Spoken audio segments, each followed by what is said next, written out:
No more, haere mai. Thanks for joining us here on AM. Great to have you with us. It is 18 minutes away from 7 o'clock. It is called Local Water Done Well, but up until now, local and central governments haven't done well with water at all. It is the name the coalition government's replacing Three Waters will. That's the controversial overhaul, the centralisation, the co-governance of your drinking, your waste and your stormwater infrastructure, hence the name Three Waters. So how does this new thing differ? Councils, they are in charge of the infrastructure, but it also means they've got to fund it as well. That was the stumbling block that forced Labour to create Three Waters in the first place. So are we just back to square one? Joining us now from the Beehive is the Prime Minister, Christopher Luxon. Can we start off with the name of this thing that you've called it? Local Water Done Well. It kind of sounds like your schooling policy, which was the basics done brilliantly. You don't want local water done brilliantly. You just want it done well. Well, that's what we called the policy back in early last year, and what it's all about is saying, look, we're returning these assets to local control and ownership. That's where they should be managed. Those are the assets that have been paid for by local ratepayers. It's what mayors, councils and the communities, frankly, have been calling for, and that's what we're doing by repealing the legislation around Labour's hopeless Three Waters legislation later on next week. But it's not all councils that have been calling for it, though, have they? There's some councils who really wanted Three Waters because they're up to their eyeballs in debt.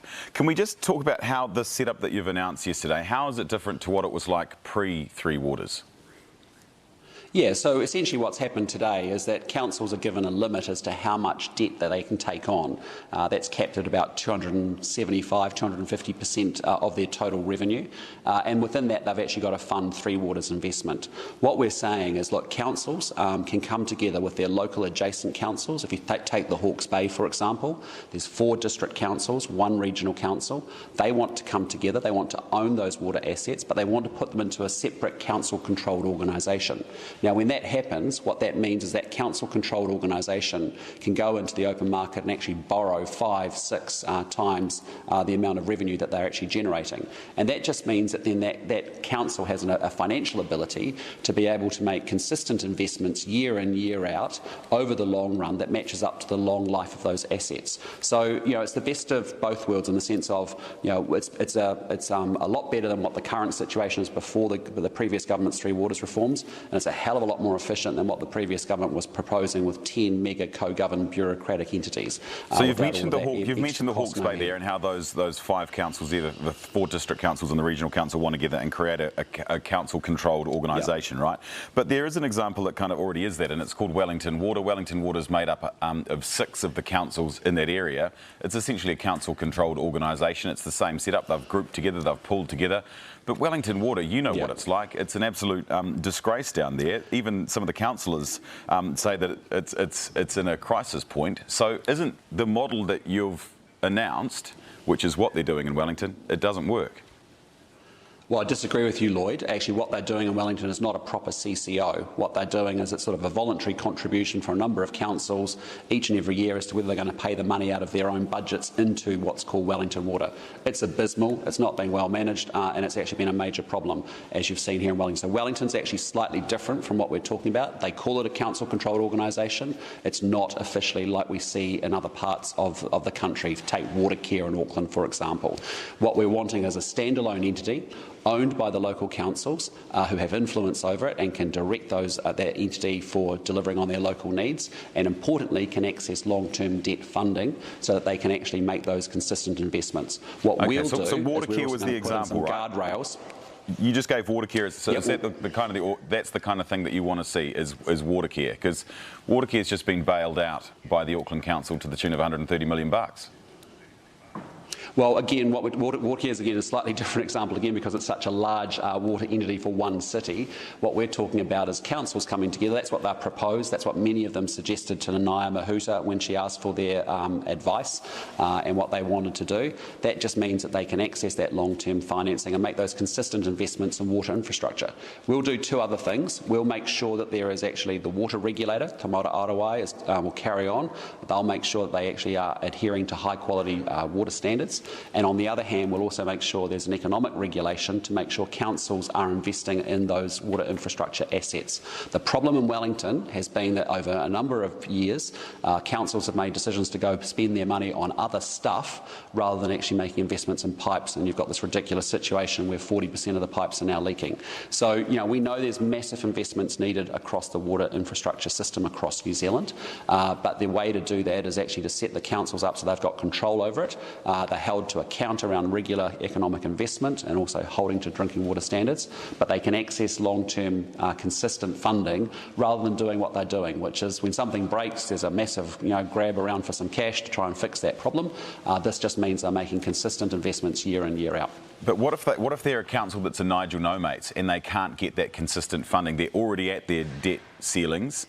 Do they then have to create a separate council-controlled organisation that's only controlled by their own council, so they're separate, they're on a different baseline, and then that organisation goes up to its eyeballs? Because I don't think banks or any of the big players would lend to them if they're already at their debt ceiling, right?